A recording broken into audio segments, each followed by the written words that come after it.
first off, this team has not been playing well.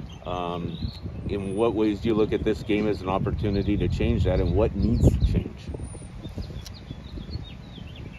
I mean, I wouldn't say we haven't been playing well. We've had our moments where, we show moments of excellence, but I guess overall we haven't gotten the results, and at the end of the day, you will say we haven't been playing well.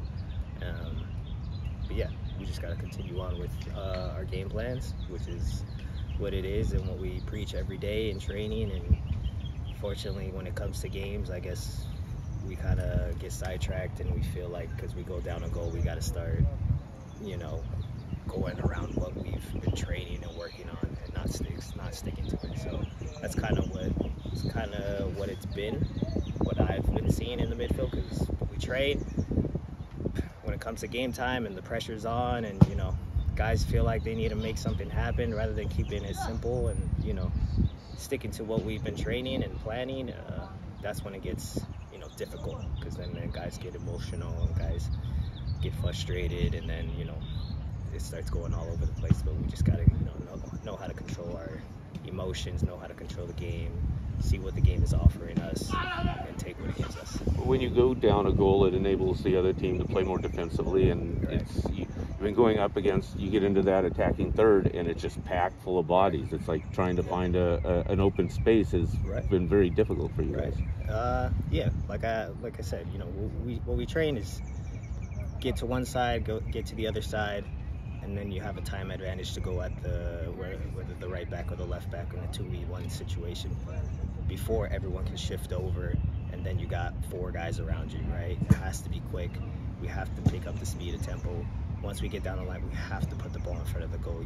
A lot of times we get down the line and then we cut it back and then we pass it back, and next thing you know, there's 8 guys behind in front of their 18, and then we're just passing around the top of the 18.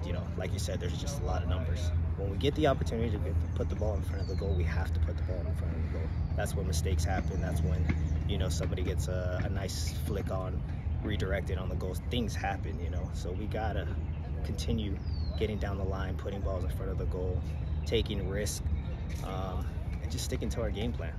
Yeah, you look at the last 2 home games, you guys allowed 3 goals apiece. Is that the problem? Just going away from the game plan early in the last 2 games? I feel, once we give up a goal like we did early up in the game, then that's when we kind of start to panic a bit, and then we get a little nervous and stuff like that, which we got to stay calm. We're professionals. We got to read the game. We got to do better. We got to own our positions. Mistakes happen, but we got to know how to handle it. We got to know how to deal with it, and then just play the game. The game's 90 minutes. The game's not over in 45. But then then you give up 2 and 3. These are mistakes that can easily be avoided. But it takes a whole team effort in correcting all of that. And then we gotta be responsible. We gotta be on top of one another, and make sure it never happens, because it's been happening too much, and we just got to clean it up. And we still got, we're still in a good position on the table, and we can still turn this around and continue bringing some positive out of the season, starting tomorrow with our rivals in a big game.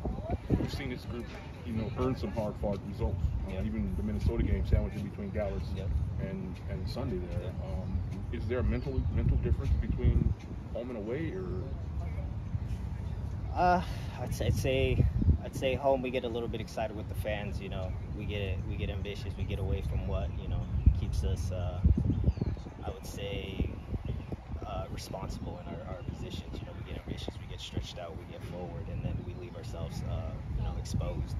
The way we stay a little bit more compact.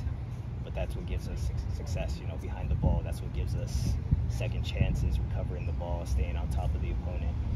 And we just got to stick with that. We got to know how to control the game, like I said, and what brings us success, and this is what's been doing well for us, and that's how we, like I said, we got the win over Nashville. We were on top of them the whole game. Why? Because we were organized from back to front, and the second chances would come, the third wave would come. They couldn't get out, and we got to continue with that mentality. We got to continue from back to front, communicating throughout the whole game, and then once we get down the line in front of the goal, we gotta finish our chances. When you guys play LAFC, do you feel like the team plays differently? Like it doesn't matter like how you guys play the last game? Well, I didn't play the last game. It's gonna be my first Trafico game. Yeah, I mean, there's a lot of emotions going into the game from what I've experienced from the sideline. And the guys are up for it. It's ready. Nothing changes, just the intensity, right? Guys, it's a rivalry. You got the fans in it, and guys are just that much more up to the task because it's a rivalry game, and you want to, it's a battle for the city and each other's, reputation. So, yeah. There's no VAR for this game. Do you guys care as soccer players? No. If anything, it's better, right? I mean, for me at least. But no, don't care at all. Yeah, you're new here, like you say. You haven't played in one of these yet. Do you have a feel for why the Galaxy have been the better team in this series? Even at times when LAFC's had a better team? Yeah, I don't know. From history, I've watched games. Even not being on this team, I've watched games, and LA Galaxy always comes out on top. It always comes down to who wants it more, and who can handle the pressure, who can handle the situation, who can read the game, and who can put away their chances. That's what it always comes down to. So, LA Galaxy has always been successful in that aspect of everything. You guys, if lineups are what we expect them to be, you guys are going to be dealing with Carlos Vela. Mm-hmm. He has gone a long stretch without scoring from the run of play. Does that change who he is at all? No, Carlos Vela, a player with such high quality like him, he's always going to have the quality, right? It's never going to go away.